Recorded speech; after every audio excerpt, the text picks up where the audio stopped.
All right. Pack and prep for Bangkok. Cool. I'm so excited. The time has come.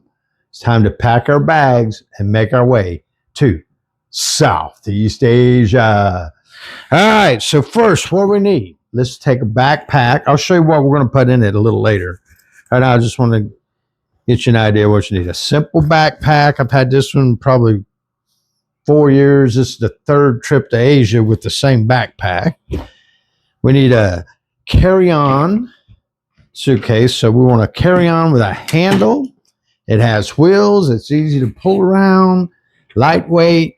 You take it on board the plane. You're allowed to take this in one backpack, and I think you can bring your pocketbook. I don't carry a pocketbook anymore, but ladies, feel free to do so. So we have one backpack, one small carry-on with wheels, easy to navigate through the airport with this thing. And then we have our check-in bag. Vanna White be proud of me, I know. Doing the best I can. All right, so this again has a handle. It has wheels. And I like to put these little flags on it so I can identify it as it's coming around the luggage rack with all the other stuff. So, yeah, so you get the idea then. Oh, crap. Anyway, we don't need that because we're going to Southeast Asia. All right. So shortly, I'm going to show you what to put in each bag, or what I put in each bag. What you choose to do is on your own. But just keep in mind, less is blessed.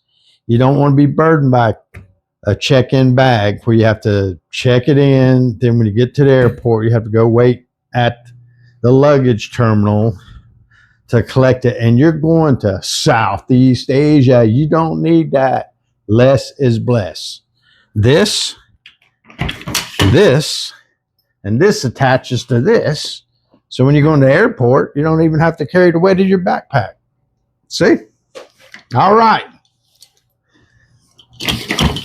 Now, let's go over what we put in each one. All right. So what goes in the backpack? This is what I bring. And if I forget anything, I'll put it in text in the video. So whenever you go to the airport, they always want your electronics out, separate from your backpack. So I have a little case here with a couple different cameras and a little DJI Neo drone. That thing's cool. We're going to see a lot of this. I'll be using this a lot.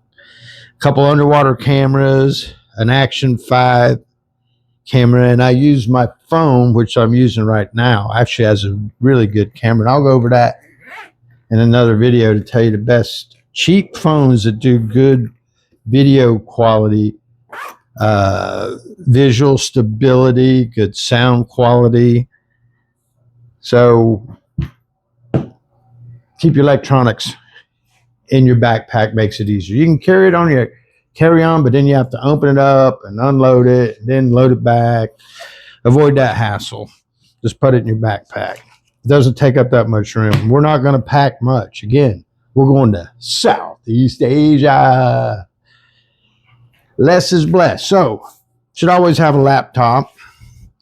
And while I'm loading this thing, I'll tell you that I always take pictures of all my passport, IDs, miscellaneous stuff, and I'll email it to myself, the pictures of it, in case everything gets lost.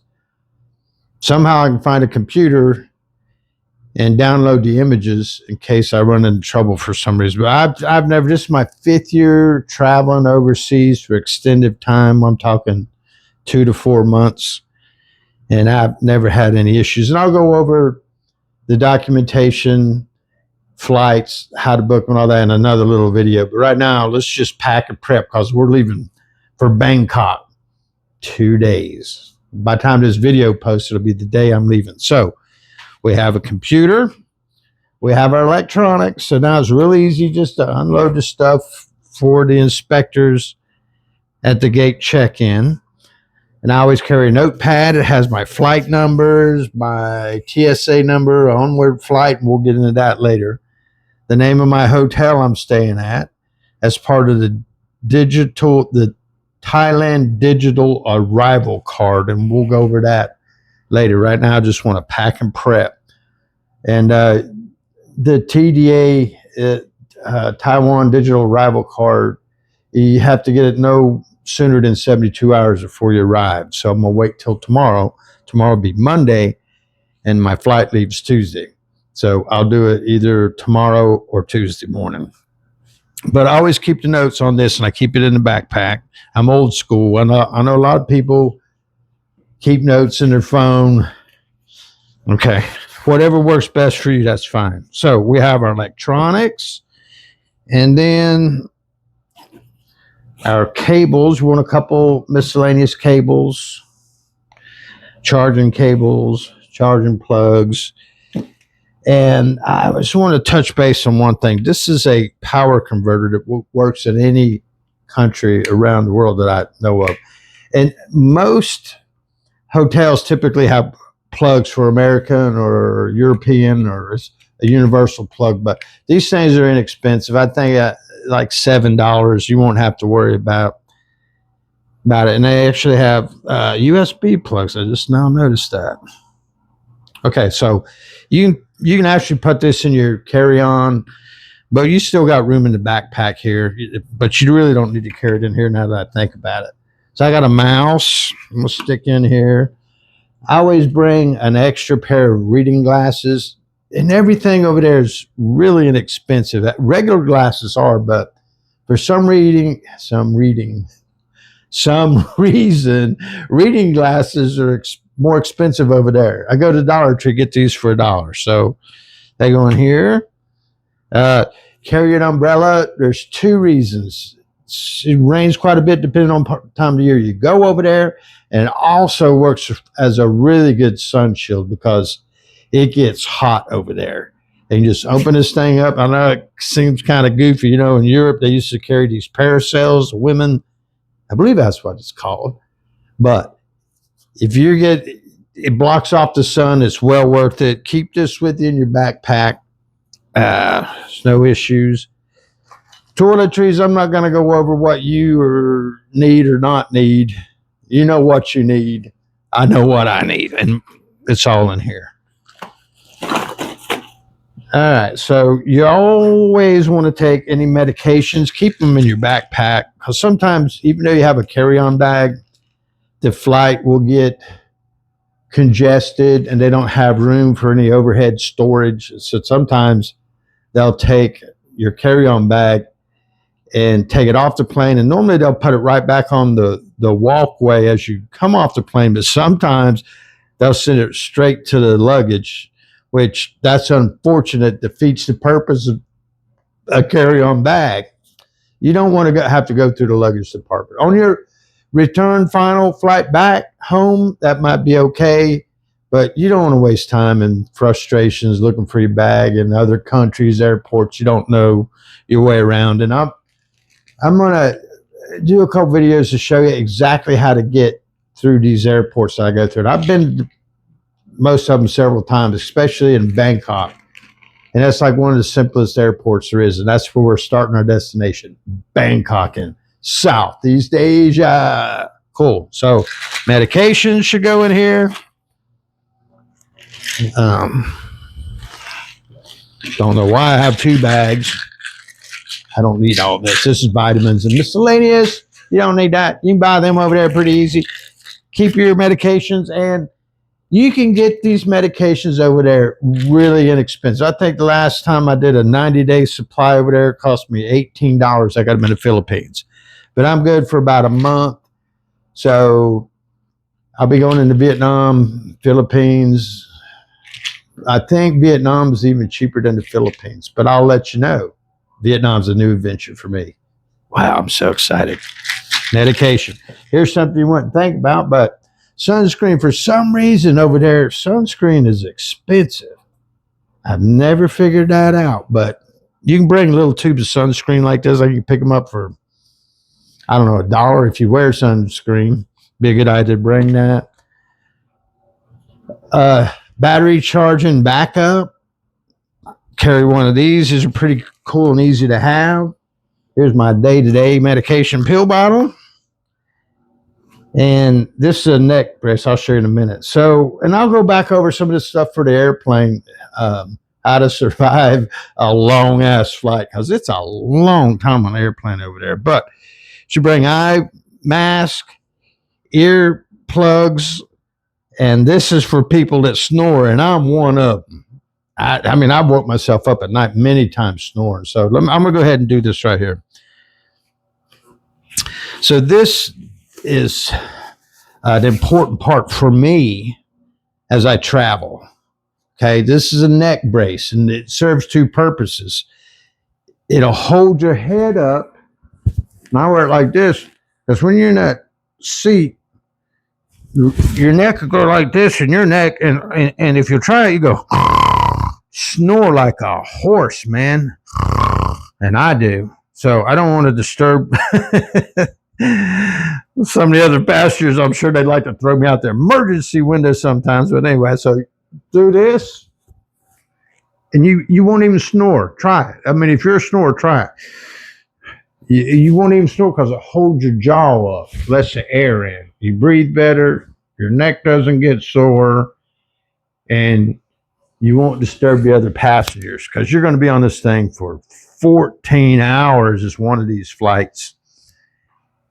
And with some 240 people on that plane, have a little respect for them. That's what I do. I take two phones. Okay, one's backup. I use Samsung. Actually, I'm using one right now to film this, but I sync them together before I leave, so they all have the same apps, contacts, and everything. If I lose one over there, I immediately have a backup. And I have found that it's cheaper to get a SIM card in the country you arrive in. You don't have to worry about when you go to these airports, because they have internet free of charge all over. As far as I know, every airport I've been to, and I've been 9 different countries. Anyway, so once you get there, use one of your phones, get a SIM card, a local SIM, because internet SIM cards over there, again, is really inexpensive, and I'll go over that once I arrive in Suvarnabhumi. I can't even say the name of that airport in Thailand. As many times I've been there. But anyway, and I'll walk you through the process of getting through the airport, getting down, going, get your luggage if you need to get luggage, how to get money converted, ATMs, SIM cards, how to get around Bangkok. Bangkok is amazing. The transportation system is absolutely amazing. I'll go over that in a different video, more in depth about how to get around. So you want your backup phone, and that's about it. I was going to do some eyeglasses. I got some earplugs, and I have a little earpiece, and this works good if I'm walking around using navigation like Google Maps, or I want to listen to something. I don't disturb anybody, and also I can answer the phone. This is noise canceling. This is a very good little gig. It lasts for an 8-hour talk time. Very clear, and it eliminates background noise. So I bring one of them. And then finally, we'll get to some important stuff as far as money, wallets, and whatnot. So make sure your passport is up to date. It has to be good for at least 6 months past your arrival date. So make sure your passport is good, up to date. I always bring $2,000 cash, and I hide it in a strategic place. I won't tell you. You can figure your own place to hide it. Make sure you have your local driver's license. I have 2 credit cards and 2 ATM cards. And the reason I do this is because if I lose one or somebody hacks into one, I have the other as a backup. Same thing with ATM. If I lose one, somebody hacks one, I have a backup. So I have 4 means of getting money, and then I have cash. So I have a backup after backup after backup. And before we leave, and I'll go over this again on another video, is make sure that your OTP is called one-time password. Check with your bank that your OTP, one-time password, is set up to your email. When you travel overseas, you change phone numbers. You don't get text anymore on your phone. But what you want to do is download. I always have WhatsApp and email. You'll still get your email as long as you keep your same phone number. You will. Well, let me take that back. Emails you'll get regardless of what your phone number changes. It doesn't matter.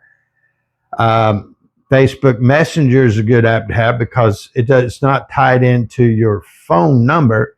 It's tied in by way of internet. And the same thing, I'm not sure if you heard about it, WhatsApp. That's a universal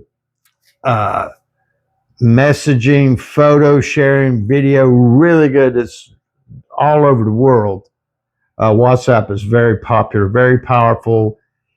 You can use that. It's not tied into your phone number. That's a good app. Okay, so our identifications, our passport, some cash, credit cards, ATM, our neck brace.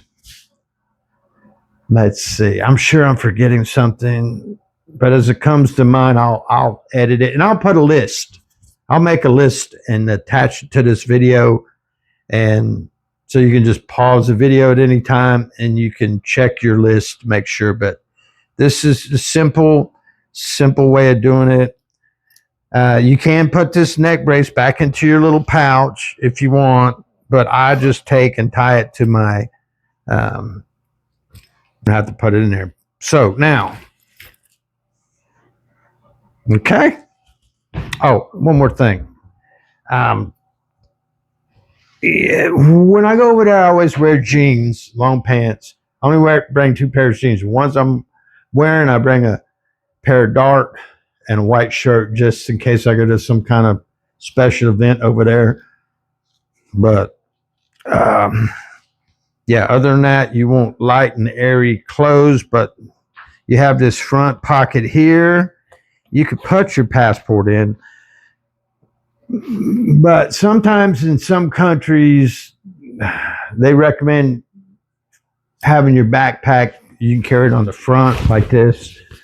I've never had any problems, but I have heard where people come by and take a razor blade. One guy will come by and cut your sack, and another guy comes up behind it and takes your documents out of your backpack. So I wouldn't use that front. I would use the second one in. And the second one in actually has another little pouch. That's where I put all this stuff. So it's safe. They're going to have to cut through 1, 2, and they're going to have a hard time. So I would recommend don't put it in the first one. Put this stuff in the second one and hold on to your backpack. This year I'm going with a tracking device. I have 2 of them, and actually I put it in here, and I can track where my bags are with my phone. It's a tracking device. It costs $1 a month per device. But I have one in here, one in here. And normally when you're outside the airport or anywhere, I always carry this stuff on my person, in my pockets, in your front pockets. But when you get on the plane, you don't want all that stuff in your pockets bothering you or whatever. In your backpack, it's going to be right at your feet or right over your head. But typically, you put it right under your feet. There's plenty of room. So, and I'll go over that again on documentation and stuff as we get ready to leave. So I'm trying to think if I'm forgetting. I'm sure I'm forgetting something, but I'll update it and I'll make a list. And yeah, all right. Get ready for Southeast Asia. All right, the last bag. I'm gonna make this short because I see I'm running over already. I look at YouTube videos and I think, why are these people spending 30 minutes to do something that should only take 10 or 15 minutes? And that's my intention, to try to keep them down to 15 minutes so I don't bore you. But so to save time and cut this video shorter, I'm not going to go everything I put in there, but I'm going to make a list and post it on the video to show you. But a couple things that are kind of unique is I take a snorkel and these little eyeglasses, because all over Southeast Asia you got beautiful snorkeling, water, beaches. It's beautiful and you should experience it. And this isn't going to take up much room in the backpack or the carry-on suitcase. So one snorkel, one set of eyeglasses. We'll tell you about some of the shirts. I just take like two of these, two or three. But you can buy shirts over there. Shirts are pretty easy to buy sometimes, depending on how big you are. If you're a big guy, it's going to be more difficult because we're in Southeast Asia. People are a little shorter. Anyway, lightweight, quick drying shirts. You should bring, and you can buy these over there. Don't be alarmed when you get around there. Oh my God, I forgot something. No, you'll be fine. They sell clothes over there. These are called elephant pants. You go visit like the Grand Palace or these other temples and stuff, you're going to be required to cover your legs, your knees, and your shoulders. So again, very little room it takes, and you can buy them when you get over there. It's not a problem. I already had them, and I'm like, well, might as well take them. All of Southeast Asia is hot, except for if you go up into the mountainous areas like Chiang Mai, Chiang Rai, Baguio in Philippines, and the lot in the Vietnam. So you would just, the only warmth clothes, I take insulated underwear, shirt, and a lightweight jacket over. And I'll show you that later. But anyway, take that. You know about our shorts. I take 4 pairs of shorts. And another little interesting thing I do over there is I don't even take my clothes to the laundry. I go out in the morning, I wear a pair of shorts and a shirt, and I'll come home, and then I'll take a shower. I'll throw them in the shower with me. I'll wash and rinse them out, and I'll just hang them up to dry. And the next morning, it's dry. I don't even go to the laundromat. Maybe once a month, I'll take them. Just then going to the laundromat. Services like that are very inexpensive. One more thing I'm going to go over is a raincoat. It doesn't take up much room, and you more than likely you won't need it unless you're renting motorbikes. And I'd love renting little motorbikes over there. Freedom is unbelievable. Just get one of these little 125, 150cc motorbike. And well, I don't drive in Thailand. In Thailand, the fatality rate for people riding bikes is terrible. You don't, if you're from a Western, if you're from America or someplace that drives on the right side of the road, making the transition to driving on the left side of the road is hazardous. I've tried it a couple times. I prefer not to. But in Cambodia, Philippines, and Vietnam, they drive on the right side of the road. If I go off on islands where it's not congested and stuff, get your motor and have a little rain suit. I'll show you what this is. A full. And it doesn't take up much room. And you'll carry this in your backpack once you get established. But so it's a full onslaught rain suit. And if you're going up into chilly region, again, you can use this over your insulated clothes to help keep you warm. All right, so that's it. I'm not going to get too carried away with what to pack. I'll make a list of it and post it on the video. Okay, so let me show you a little trick I do, because everybody and their brother has a black backpack. Okay, so to identify it a little easier, I just tie an orange tag on it, and it serves 2 purposes actually. And I do the same thing with the carry-on. You can put it anywhere. Let's say we put it right here. But it makes a big difference when you're looking for something. You see that orange tag, you know it's yours. There's no confusion. Not many people are going to have an orange tag. Oh, it doesn't look cool. Look at that rag on that thing. Oh, man, you're not there to impress anybody. So, carry on. Backpack. So it looks like. And you're free to go. You're styling. That'll stay there once it gets loaded. So, easy peasy.